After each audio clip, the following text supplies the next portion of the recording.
What's up everyone, and welcome back to the Bold and the Beautiful 24 official channel. Before we begin, please hit the subscribe button today. Let's get started. After Will Faceoff, Luna finds refuge at Remy's house.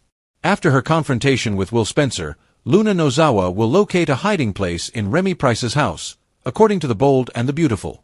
Now that Will is aware that Luna is the enigmatic woman who tricked him in bed, let's discuss what lies ahead.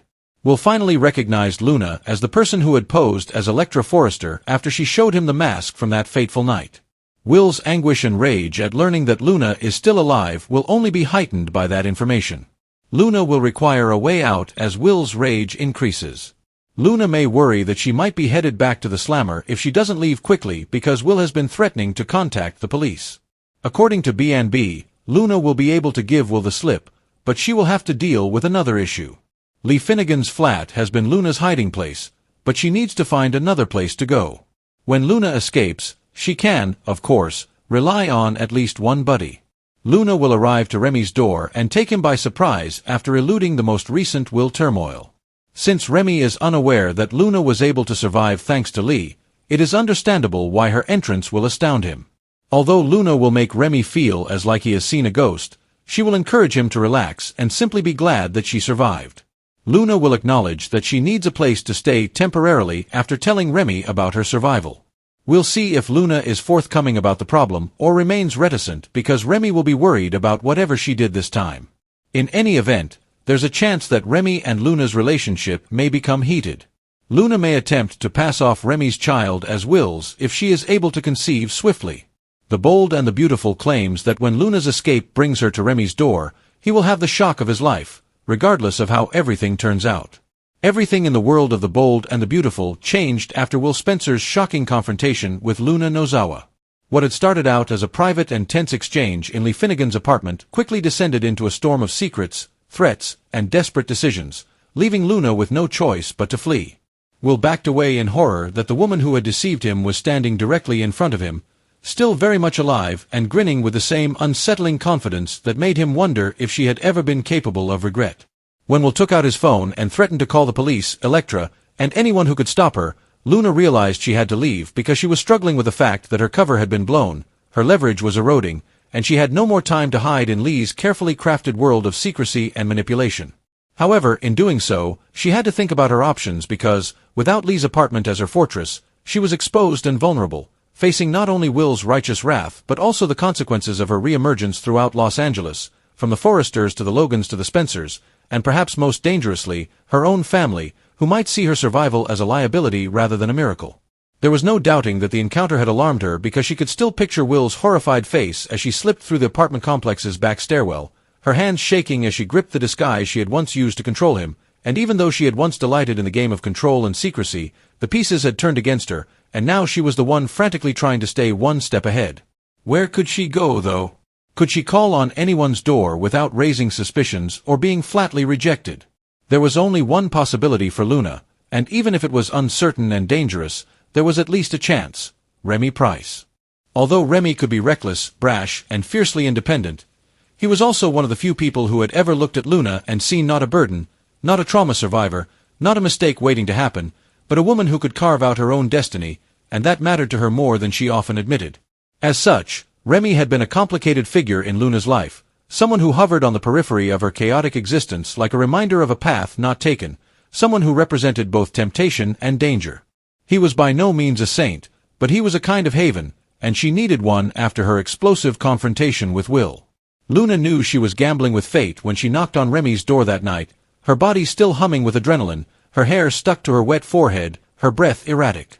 As she waited, her eyes darting anxiously down the hallway in case Will had somehow followed her, she had no idea how he would respond, whether he would slam the door in her face or pull her inside with the type of protective urgency she secretly longed. Remy's reaction was instantaneous and visceral when he finally opened the door. His eyes widened, his jaw dropped, and he staggered back half a step as if he had seen a ghost. In a way, he had, because Luna was supposed to be dead and gone from the world after the chaos that had defined her last spiral, but here she was, flesh and blood, her lips parted in a desperate attempt at a smile, her gaze begging for understanding even as her secrets weighed heavily in the silence between them. "Remy, I need a somewhere to stay," she muttered, her voice breaking beneath the stress of anxiety and tiredness. Only for a short time.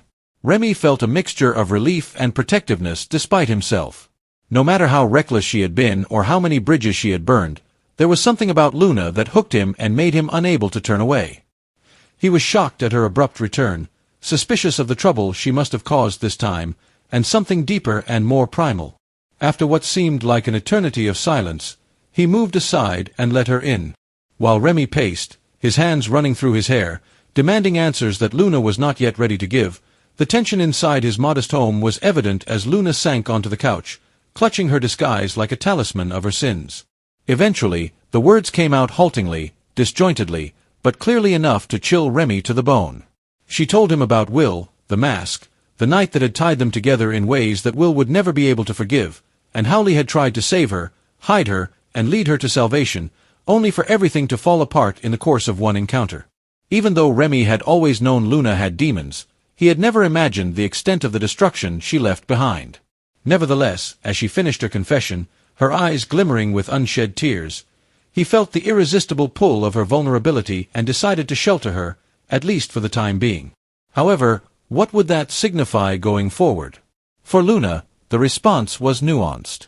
The boundaries between safety and danger became hazy as she became accustomed to Remy's house because, despite the fact that she found solace in his company, she was aware that her problems had not vanished but had instead changed and taken on new forms, and that Will would soon come looking for her out of a mix of betrayal, disgust, and a need for justice. Luna saw that Will was different from the other people she had controlled. He was dangerous because he had a sense of self, a family name to uphold, and a moral compass that prevented him from just hiding the facts. Nevertheless, Luna was unable to resist leaning into the shaky calm she experienced at Remy's side, and inside that calm, a new possibility materialized that both excited and alarmed her. What if she and Remy could start over? What if she could change who she was and create a new story that portrayed her as a survivor rather than a villain, rather than fleeing from her mistakes? Though it was based on lies and the hope that Remy's allegiance would overcome his skepticism, the idea was both enticing and brittle. Then there was the question that had been haunting Luna ever since she started taking those tests covertly, the specter of pregnancy. Everything would change once more if she became pregnant, and the paternity issue would turn into a weapon, a negotiating chip, and possibly her only chance to secure a future. Would she look to Remy and offer him a part in a perverse new beginning, or would she claim Will as the father and bound him to her through obligation and guilt? For the first time in days, she allowed herself to envisage a future free from lonely exile or prison bars as she lay awake in Remy's guest room, listening to the steady hum of the city outside and the creak of the floorboards.